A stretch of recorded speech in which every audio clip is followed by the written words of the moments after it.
Grameenphone is expected to generate EBIT of 10 lakh every year forever. আশা করা হচ্ছে গ্রামীণফোন এই কোম্পানিটা EBIT মিনস হচ্ছে earning before interest and taxes. তারা 10 লাখ টাকা প্রতি বছর জেনারেট করবে, এটা তারা আশা করতে পারতেছে আর কি। The expected leading borrowing rate is 12%, তাদের যে কস্ট অফ ডেটটা সেটা হচ্ছে 12%।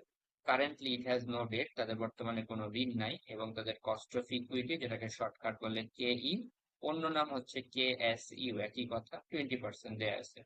আর ট্যাক্স রেট হচ্ছে 40%। বেসড অন দিস অ্যাবাভ আমাদেরকে যেটা করতে হবে সেটা হচ্ছে what is the value of the farm. তো ভ্যালু, একটা ফার্মের ভ্যালু দুই রকমের হয়, একটা হচ্ছে লেবার্ড ফার্মের ভ্যালু, একটা হচ্ছে আনলেবার্ড ফার্মের ভ্যালু। তো এখন আমরা কেমনে বুঝবো যে এটা লেবার ফার্মের ভ্যালু নাকি আনলেবার ফার্মের ভ্যালু? তো লেবার ফার্মের ভ্যালু তখনই হয় যখন একটা ফার্মে ঋণ থাকে বা ডেট থাকে। তো এখানে ফার্স্টে বলেই দিছে যে তাদের কোনো ডেট নাই, দ্যাট মিনস তাদের হচ্ছে আনলেবার্ড ফার্ম হবে। হ্যাঁ, যেহেতু ডেট নাই, তাহলে আমাদের এখানে ভ্যালু বের করতে বলছে, তাহলে এই ভ্যালুটা হবে আনলেবার্ড ফার্ম, মানে ঋণ নাই যাদের, এটাকে বলে আনলেবার্ড। এই কারণে আমরা সলিউশনে দেখেন লিখছি হচ্ছে value of the farm V তে ভ্যালু, ইউ তে আনলেবার, তার মানে আনলেবার ফার্মের ভ্যালু। ফর্মুলাটা হচ্ছে ইবিআইটি 1 - ট্যাক্স, নিচে কেই অথবা KSU, যেটা লিখলে ভালো লাগে লিখবেন, KEও লেখা যাবে, KSU লেখা যাবে। তাহলে সবগুলো ডেটা আমাদের কাছে অলরেডি অ্যাভেলেবেল আছে। আমাদের ইবিআইটি কোশ্চেনে গিভেন 10 লাখ, আর ট্যাক্স রেট বলা আছে কোশ্চেনে 40%, আর কেই বলা আছে হচ্ছে 20%। তো আমরা এই জিনিসগুলো জাস্ট এখানে অ্যাপ্লাই করবো। ইবিআইটি 10 লাখ, ওয়ান হচ্ছে ফর্মুলার জন্য, কর্পোরেট ট্যাক্স 40%, আর আমাদের কস্ট অফ ইকুইটি বলা আছে হচ্ছে 20%। এখানে আমরা ভাগ করলে আনসার পেয়ে যাবো 30 লাখ। তাহলে এটা হচ্ছে আমাদের ভ্যালু অফ দ্য ফার্ম, তবে এটা আনলেবার্ড ফার্মের ভ্যালু। কেমনে বুঝলাম? কারণ অঙ্কের মধ্যে ঋণ নাই, বলাই ছিল যে নো ডেট, তাই আমরা আনলেবার্ড ফার্মের গুলাতে করলাম। বোঝা যায়? আচ্ছা, এবার আমরা সেকেন্ড কোশ্চেনটায় যাই। আমাদের এখানেও তারা বলছে যে what will be the value, এখানেও 1 নাম্বার রিকোয়ারমেন্টের মতোই ভ্যালুই জানতে চাইছে। দ্য ডিফারেন্স ইজ, এখানে আমাদের বড় করছে হচ্ছে 10 লাখ টাকা, তার মানে এখানে একটা ঋণের টাকা দেয়া আছে। তাহলে আগের অঙ্কে ঋণ ছিল না, এখানে যখন আমরা ভ্যালু করলাম তখন কোনো ডেট ছিল না, কোশ্চেনে বলাই ছিল যে নো ডেট। আর এইখানে এসে তারা আবার বলে দিচ্ছে হচ্ছে ডেট হচ্ছে 10 লাখ টাকা, যদিও আমাদের ইবিআইটিটা 10 লাখ, ডেটও 10 লাখ, দুইটাই সেম হয়ে গেছে, কিন্তু ঋণ এখানে 10 লাখ টাকা ওরা বলে দিচ্ছে। তাহলে আমাদের যেহেতু ডেটের মানটা দেয়া আছে, তাহলে আমরা এবার লেবার ফার্মের ভ্যালু করবো। তো আমরা এখানে লিখলাম যে ভ্যালু অফ দ্য ফার্ম, যদি 10 লাখ টাকা আমরা ঋণ নেই, তাহলে ভ্যালু অফ দ্য ফার্ম এটাকে বলা হয় VL, মানে লেবার ফার্ম। আর যদি লেবার না থাকে তাহলে আমরা বলি VU। তাহলে VL যে কথা, শুধু ভি একই কথা, মানে কোম্পানির ভ্যালু বলতে নর্মালি লেবার ফার্মের ভ্যালুকেই বোঝায়। তাহলে ভি যে কথা, VL একই কথা। তাহলে এটা সূত্র হলো VU, মানে আনলেবার ফার্মের ভ্যালু, যেটা আমরা আনসার বের করে রাখছি 30 লাখ, এটা এখানে বসাবো। কর্পোরেট ট্যাক্স কোশ্চেনে বলা আছে হচ্ছে 40%, আর ডেট বলা আছে 10 লাখ। এখানে ওয়ার্কিংস করলে হবে 4 লাখ, 30-এর সাথে যোগ করলে 34 লক্ষ টাকা। বোঝা যায়? আচ্ছা, থার্ড রিকোয়ারমেন্ট আমাদের বলছে হচ্ছে what will be the WCC of the firm. WCC means হচ্ছে weighted average cost of capital, এটাকে বলা হয় WACC। তাহলে weighted average cost of capital আমরা যদি করতে চাই, এটা হলো বেসিক্যালি আমাদের ফর্মুলা। তো এই weighted average cost of capital করতে গেলে আমাদের আগের ডেটাগুলো দেখি যে এখানে যা যা আছে এর মধ্যে কোনটা আমাদের অলরেডি আছে, কোনটা আমাদের নাই। তাহলে প্রথমত আমাদের এখানে ডি লাগবে। ডি মানে হচ্ছে ডেট, মানে ঋণ। ঋণ কোশ্চেনে বলাই ছিল 2 নাম্বার রিকোয়ারমেন্টে 10 লাখ, তাহলে আমরা এটা এখানে 10 লাখ বসাইতে পারবো। ভি মানে হচ্ছে ভ্যালু, ভি আর VL একই কথা, তো আমরা ভ্যালু এই যে বের করছি 34 লাখ, এটা এখানে বসাবো। কোশ্চেন আমাদের কস্ট অফ ডেট কোশ্চেনে একটা বলা আছে 11%, এই যে এখানে নিচের উপরে বলাই ছিল যে ঋণের ইন্টারেস্ট রেট হচ্ছে 12%। তো আমরা কস্ট অফ ডেটটা এখানে 12% বসাই দিলাম, কে এর মান 12%। ওয়ান সূত্রের জন্য কর্পোরেট ট্যাক্স কোশ্চেনে 40% এর 0.40 লিখলাম, যোগ আমাদের ভি এর মান অলরেডি আমাদের কাছে আছে 34 লাখ, যেটা আমরা এখানেও নিচে বসাইছি। আমাদের শুধুমাত্র টোটাল কোশ্চেনে এই ফর্মুলার মধ্যে এস এর মান আর কে এস এর মান, এই দুইটা জিনিস মিসিং আছে। এখন আমরা যদি এই দুইটা ডেটা বের করে ফেলতে পারি, তাহলে তো সবগুলো ডেটা অলরেডি অ্যাভেলেবেল আছেই। জাস্ট এস আর কে এস এরটা বের করতে পারলে এখানে অ্যাপ্লাই করতে পারবো। বুঝছি? আচ্ছা, এখন এস মানে হচ্ছে ভ্যালু অফ ইকুইটি বোঝায়, ভ্যালু অফ ইকুইটি। তাহলে এস মানে হচ্ছে value of equity. Value of ইকুইটিটা কিভাবে বের হয়? ভি দিয়ে বোঝায় ভ্যালু আর টি দিয়ে বোঝায় হচ্ছে ডেট, মানে ভি দিয়ে ভ্যালু অফ দ্য ফার্ম মানে লেবার ফার্মের ভ্যালু। তো লেবার ফার্মের ভ্যালু হচ্ছে 34 লাখ, এর মধ্যে ঋণ হচ্ছে 10 লাখ, তাহলে বিয়োগ করলে হবে 24 লাখ। তাহলে আমাদের ভ্যালু অফ ইকুইটি হলো মানে ইকুইটি হইলো এস এর মান হলো 24 লক্ষ টাকা। আবার আমরা এখান থেকে মানে এই ফর্মুলা দিয়ে ডি এর মান ভি এর মান যে কোনোটাই বের করা যায়, যেহেতু আমাদের ভি এর মান আর ডি এর মান আছে, বিয়োগ করলে আমরা এস এর মানটা পেয়ে যাই।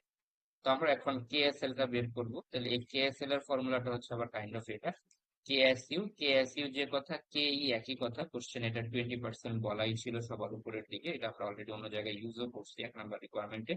এই যে কস্ট অফ ইকুইটিটাই হচ্ছে কেএসইউ অথবা কেই, যেটা লিখলে ভালো লাগে লিখতে পারবে। তো আমরা এখানে কেএসইউ বা কেই একই কথা, 20% লিখলাম। কেএসইউ হচ্ছে 20% বা কেই 20%। কেডি না লিখে না এখানে আমরা কেআই লিখি, কারণ আমাদের আলটিমেটলি এটা কেআই এর মান। তো কে এর মান কোশ্চেন আমাদের 12% বলাই আছে, 1 হচ্ছে ফর্মুলার জন্য, আর কর্পোরেট ট্যাক্স হচ্ছে 40%। গুণ ডি এর মান হচ্ছে ঋণ 10 লাখ আর এস এর মান হচ্ছে 24 লাখ, এটা আমরা এখানে বের করছি। তাহলে এই সেকশনটা যদি আমরা ওয়ার্কিংস করি তাহলে আনসার পাবো হচ্ছে 22%। এই কেএসএল আর এস এর মানটাই আমাদের মিসিং ছিল। এবার আমরা এই দুইটা ডেটাকে উপরে নিয়ে আসলাম, এই যে কেএসএল এর মান 20% আর এস এর মান হচ্ছে 24 লাখ। এবার যদি আমরা এখানে যোগ বিয়োগ গুণ ভাগ করি তাহলে আমরা এখানে একটা আনসার পেয়ে যাবো, 17.6470%। বুঝে যায়? তাহলে এই রিকোয়ারমেন্টের মধ্যে যে জিনিসটা আমাদের মিসিং ছিল সেটা হচ্ছে এস আর কেএসএল। আমরা যদি এস আর কেএসএল টা বের করে ফেলতে পারি তাহলে আমাদের ডাব্লিউসিসি টা ইজিলি বের হয়ে যাবে। এবার আমরা 4 নম্বর রিকোয়ারমেন্টে যাই, দেখেন কি বলছে। 4 নম্বর রিকোয়ারমেন্টে বলছে what will be the value of the farm. তার মানে আমাদের 1 নম্বরেও ভ্যালু চাইছে, 2 নম্বরেও ভ্যালু চাইছে, আবার 4 নম্বরেও ভ্যালুই চাইছে। তাহলে ভ্যালু এখানে আবার কোন ভ্যালু? এখানে তারা দুইটা নতুন ডেটা অ্যাড করে দিছে, একটা হইলো বন্ড হোল্ডার ইনকাম। তাহলে বন্ড হোল্ডার ইনকাম কি আর ট্যাক্স হোল্ডার ইনকাম কি? আমাদের দুই রকমের ইনকাম থাকে, একটা হচ্ছে বন্ড হোল্ডার ইনকাম, একটা হচ্ছে ট্যাক্স হোল্ডার ইনকাম। তাহলে এখানে আমাদের বন্ড হোল্ডার ইনকাম এটা হলো টিবি, মানে বিতে বন্ড আছে। তো তো আপনি এটাকে মনে রাখবেন যে এটা হচ্ছে বিতে বন্ড মানে টিবি, বন্ড হোল্ডার ইনকাম 20%। আর ট্যাক্স, তাহলে এখানে এক্স বা এস এরকম একটা ফিলিং দেয়, এটাকে বলে ট্যাক্স হোল্ডার ইনকাম, এটাকে মনে রাখবে টিএস। তাহলে ট্যাক্স হোল্ডার ইনকাম হচ্ছে 18% বা টিএস অথবা টিপিও বলে। আর আমাদের বন্ড হোল্ডার ইনকামকে বলা হয় টিবি। তার মানে আমাদের দুইটা ডেটা এখানে এডিশনাল আসছে। এখন কোশ্চেন হচ্ছে এটা কি লেবার ফার্মের ভ্যালুতে করবো নাকি আনলেবার ফার্মের ভ্যালুতে করবো? শুধু ভ্যালু বললে সেটাকে আমরা ঋণ না থাকলে তো আনলেবার্ডে করবো, ঋণ থাকলে লেবার করবো। তো আমাদের এখানে শুধু ভ্যালু বের করা মানে যেহেতু অলরেডি আমরা 2 নম্বর রিকোয়ারমেন্টে ঋণ পেয়ে গেছি, তাহলে আমাদের ওইটার ইম্প্যাক্ট এখানেও থাকবে। তার মানে আমাদের লেবার ফার্মের ভ্যালুই করতে হবে। তো লেবার ফার্মের ভ্যালু করতে গেলে আগে আনলেবার্ড করতে হয়, এছাড়া লেবার ভ্যালুটা বের করা যায় না। তাহলে প্রথম রিকোয়ারমেন্টে তো আমরা এখানে আনলেবার্ড ফার্মের ভ্যালু করছিলাম, তাহলে আনলেবার্ড ফার্মের যে ফর্মুলাটা আমরা দেখতেছি এ পুরোটাই আমাদের ইউজ করব, জাস্ট দুইটা ডেটা বাড়ছে সেই দুইটা ডেটা নিয়ে। তো দেখেন আমাদের কোশ্চেনে ভ্যালু জানতে চাইছে, তো ওই ভ্যালুটা আমরা তো বের করব। তারপরে আনলেবার্ড ফরম্যাটটা আগে বের করব, তারপরে লেবার্ড ফরম্যাটটা বের করবো, কারণ এই অঙ্কে এই রিকোয়ারমেন্টে তারা আলাদা আলাদা চায় নাই, বলছে ভ্যালু করো।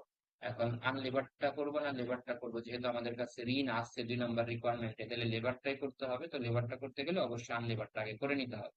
তো আনলেবার্ড ফার্মের যে ভ্যালু এটা আমরা রিকোয়ারমেন্ট একেও করছি। ডিফারেন্স কি? ডিফারেন্স হচ্ছে এখানে ইয়েলো করা সেকশনটা অতিরিক্ত আসছে। তাহলে এই অতিরিক্ত যে এই অংশটা আসলো এটা আমরা কেমনে বুঝবো যে এটা আসবে? কারণ আমাদের অঙ্কে 1 নম্বর রিকোয়ারমেন্টে তো আর ট্যাক্স হোল্ডার ইনকাম এটা ছিল না। এই অঙ্কে যেহেতু ট্যাক্স হোল্ডার ইনকাম আছে, তার মানে 1 - টিএস অথবা টিপি, এই তথ্যটাই জাস্ট খালি 1 নম্বর রিকোয়ারমেন্টের সাথে আলাদা। তাহলে আমাদের 1 নম্বর রিকোয়ারমেন্টে 1 - টিএস ছিল না, কারণ আমাদের ওই অঙ্কে ট্যাক্স হোল্ডার্স ইনকামই ছিল না। এই অঙ্কে আছে তো আমরা এটা এখানে দিছি। তাহলে এর সব ডেটা গুলা রিকোয়ারমেন্ট একের মধ্যেই নেয়া, জাস্ট এখানে আমরা ট্যাক্স হোল্ডার ইনকামটা এখানে আনছি। তো ট্যাক্স হোল্ডার ইনকাম কোশ্চেনে লেখা আছে, একটা ট্যাক্স হোল্ডার ইনকাম লেখা আছে হচ্ছে 18%, যেটা 1 নম্বর রিকোয়ারমেন্টে ছিল না, তাই এখানে আমরা ট্যাক্স হোল্ডার ইনকামটা আনিও নাই। আর 4 নম্বর রিকোয়ারমেন্টে আমাদের ট্যাক্স হোল্ডার ইনকামটা আছে, কারণ আমরা এখানে ট্যাক্স হোল্ডার ইনকামটা নিচ্ছি। আমরা এখানে ওয়ার্কিংস করলে পেয়ে যাবো 24,60,000। বুঝা যায়? আচ্ছা, এরপর আমরা লেবার ফার্মের ভ্যালুতে আসি। লেবার ফার্ম করতে গেলে আগের মধ্যে আগে আনলেবার ফার্মের ভ্যালুটা নিতে হবে। তাহলে ভিইউ 24,60,000 আমরা এখানে আগে নিলাম, আমরা আনলেবার ফার্মের ফর্মুলাটা এখানে আনলাম। জাস্ট খালি টুকটাক আবার এখানে চেঞ্জেস আসবে। তো আমাদের ভিউটা আগে নিলাম, এবার বাকি অংশটুকু খেয়াল করে দেখেন। একটা ওয়ান সূত্রের জন্য one minus TC, one minus টিডি, ওয়ান মাইনাস টিসি মানে কর্পোরেট ট্যাক্স কোশ্চেনে ছিল। আর টিডি মানে টিডি অথবা টিভি, এটা মানে বন্ড হোল্ডার্স ইনকাম। আর উপরে টিপি আর টিএস হচ্ছে ট্যাক্স হোল্ডার ইনকাম। আর ডি মানে হচ্ছে ঋণ। তাহলে আমাদের আনলেভার্ড ফার্মের আনসার হচ্ছে 24,60,000, এটা আমরা লিখলাম। আর ওয়ান হচ্ছে ফর্মুলার জন্য কর্পোরেট ট্যাক্স 40%। আর এখানে আমাদের ট্যাক্স হোল্ডার ইনকাম এখানে আমরা বসিয়েছিলাম 18% দিলাম।